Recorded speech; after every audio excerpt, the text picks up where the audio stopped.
তাই বলো, আমি মানে আমরা সবাই তো একেবারে ঘাবড়ে গেছিলাম। কেন দিদিমণি? না, আমি ভাবলাম আমাদের বাহামণি কি গ্রামে গিয়ে একটা রাজপুত্র দেখে বিয়ে করে ফেললো, নাকি বাহামণির আগে থেকেই বিয়ে হয়েছিল আমাদের বলেনি। বাহামণির বর কি বাহামণিকে ছেড়ে চলে গেছে? সত্যি বাহামণি, আমি যখন এসে কমলিকার কাছে সব শুনলাম আমার কি খারাপ লাগছিল। হ্যাঁ, আমি ভাবছিলাম আহা গো, ফুলের মতো এতটুকু মেয়েটার জীবন যদি নষ্ট হয়ে গিয়ে থাকে। না না, আমাদের বাহার কোনোদিন এরকম হতেই পারে না।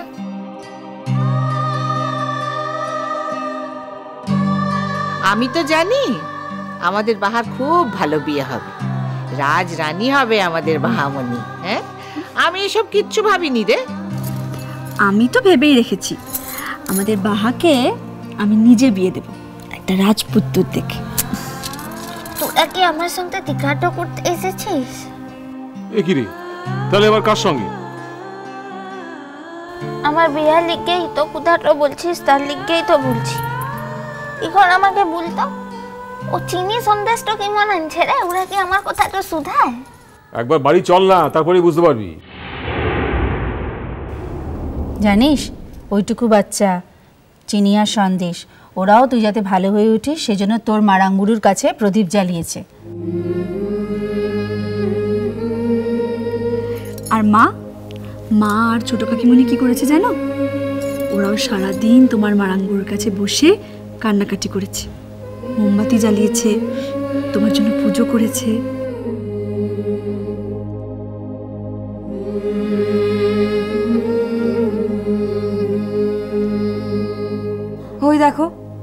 ওই দেখো আবার কাঁদছে। আমার লিগে তোরাই তো। আরে তুই তো একরকম আমাদের ঘরের লোক হয়ে গেছিস, তোর জন্য ভাববো না?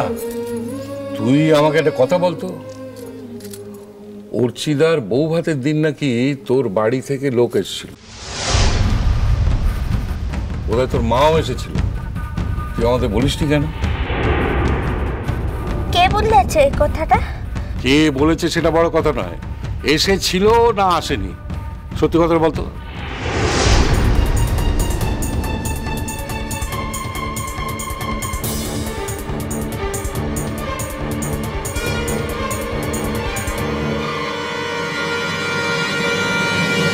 কে বলেছে সেটা বড় কথা নয়, এসেছিল না আসেনি সত্যি কথা বলতো।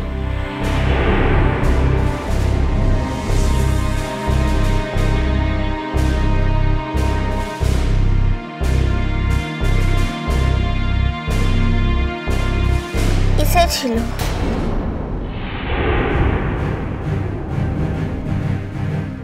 দেখেছো কাণ্ড? সে কথা তুই আমাদের বলিসনি কেন রে? শুধু কি তাই, তাদের দুদণ্ড ঘরে বসতেও বলিসনি, বাইরে থেকেই বিদায় করে দিয়েছিস কেন রে? আচ্ছা, এরকম কাজ কেউ করে বাহা? ছি। হ্যাঁ, কেন বলিসনি বলতো? আমার মা গায়ের লোকগুলা ওরা তো শহরে কোনোদিন আসে নাই, শহরের নিয়মগুলো তো ঠিকঠাক জানে লাই, তার লিখে। তার লিখে মানেটা কি? ওইরকম একটা শুভ দিনে আমাদের বাড়ি থেকে জলটুকু পর্যন্ত মুখে না দিয়ে তারা চলে গেল, তুই তাদের বিদায় করে দিলি? ছি ছি ছি ছি, কত বড় অপরাধ করেছিস বল দেখি। সেদিন তো ঘরটাতে একটু কাম ছিল বটে, মেলা লোক আসছিল, তাদের ভিতরে ওদেরকে মানা তো ক্লাই রে বাবু। অদ্ভুত চুক্তি, তোকে এত বুঝতে কে বলেছে? তোর বাড়ির লোকেদের কাছে আমাদের মুখটা কত ছোট করলি বুঝতে পারছিস? তুইও তো ওদেরই একজন, তো তোকে যখন আমরা আমাদের মেয়ের মতো মেনে নিয়েছি, তাহলে ওরা তো আমাদের আপনজন হলো নাকি? শোন, যা করেছিস করেছিস, আর যেন কখনো এরকম করিস না, বুঝতে পারছিস? কি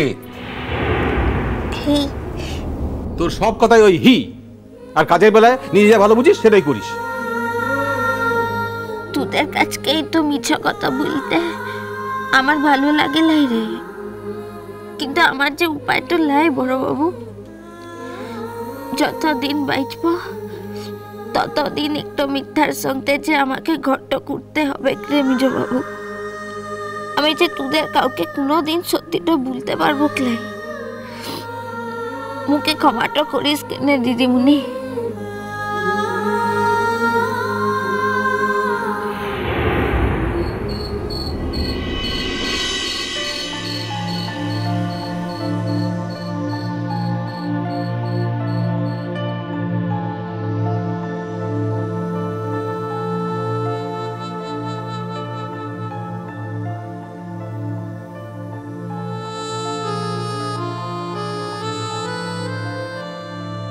এত রাত করছে কেন হচ্ছে আমি তো কিছু বুঝতে পারছি না। কত তাড়াতাড়ি বেরিয়েছে, এত রাত করার তো কথা নয়।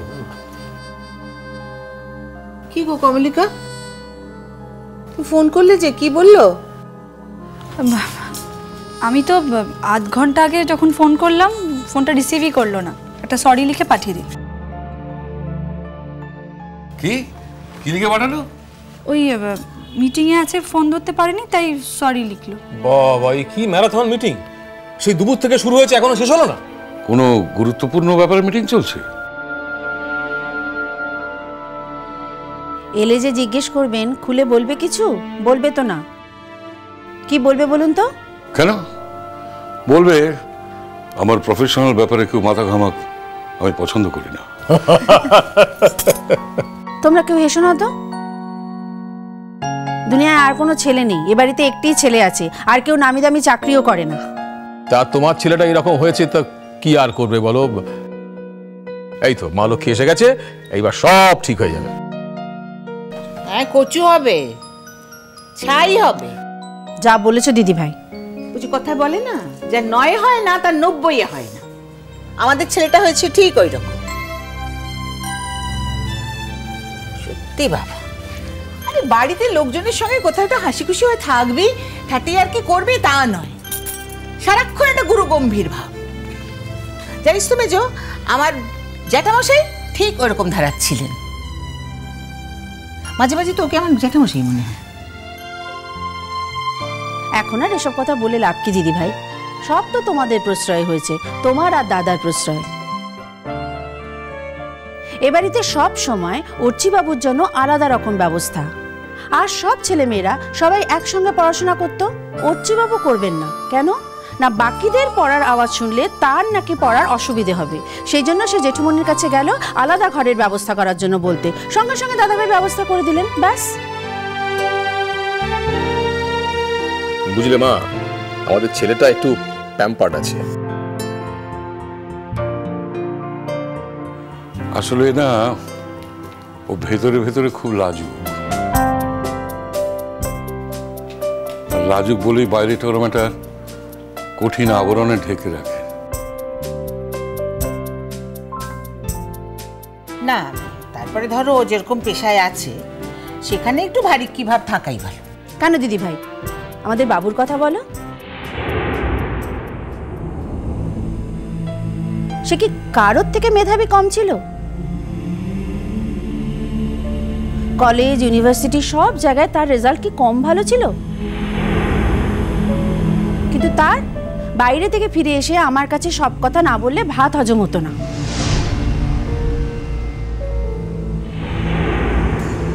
আর দাদা বৌদিকে কোনোভাবে রাজি করাতে হলে সোজা মেচকামণির কাছে, আর মুখে সবসময় একটা এমন একটা হাসি ঝুলিয়ে রাখতো না যে ওকে কোন ব্যাপারে না করবে কেউ, সম্ভবই না। আর বলো না, এখনো মনে পড়ে বিয়ের পর আমি যখন নতুন বউ হয়ে এ বাড়িতে এলাম, আমাদের বাবু তো তখন এতটুকু হবে বলো। কি হয়েছে জানো তো, দিদি ভাই না আমাকে বিয়ের পর একদম রান্নাঘরে ঢুকতে দিত না, বলতো মেজো তুই আমার বাবুকে দেখ, তাহলেই হবে। সেই জন্য সে সবসময় আমার কাছে কাছে ঘুরঘুর ঘুরঘুর করতো। আমি যখন স্নান করে আয়নার সামনে দাঁড়িয়ে কপালে টিপ পড়তাম, আমার এখনো চোখে ভাসে জানো, হাঁ করে ছোট্ট বাবু আমার দিকে তাকিয়ে আছে।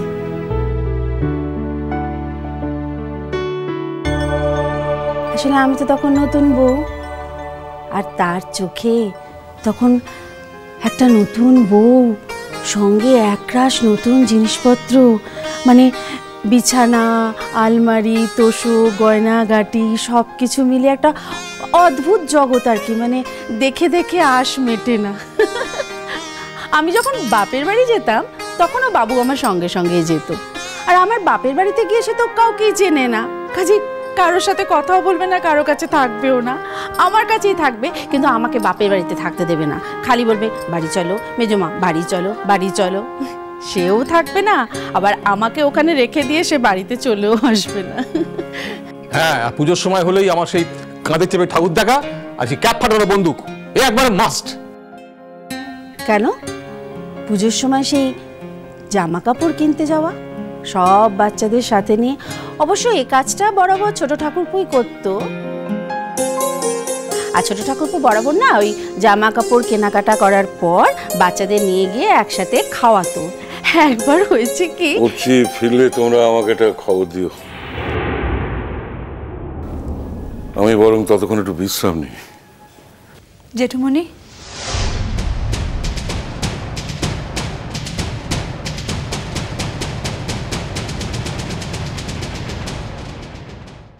কার নামে চিঠি যাবে?